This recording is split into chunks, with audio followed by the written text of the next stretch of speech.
పొగరు క్యాల్కులేట్ చేసే మనుషుల్ని తీసుకొచ్చాను. నా పొగరు క్యాలిక్యులేట్ చేయడానికి నువ్వెవడివి బే?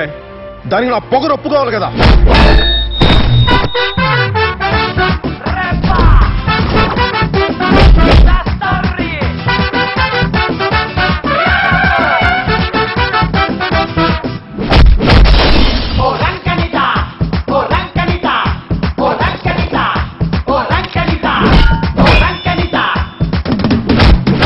నిన్ను మీ బాబుని ఢిల్లీ గెస్ట్ హౌస్ నుంచి బయటికి తీసుకొచ్చి బట్టలు ఊడి తీసుకొస్తే ఎలా ఉంటుందో ఈ రోజు రాష్ట్రం అలాగుందిరా. రాయ్, ఉంచుకోవడానికి ఉయ్యాలోగడానికి మీడియా ఎవరికి ఉంపుడుగెత్తే కాదు.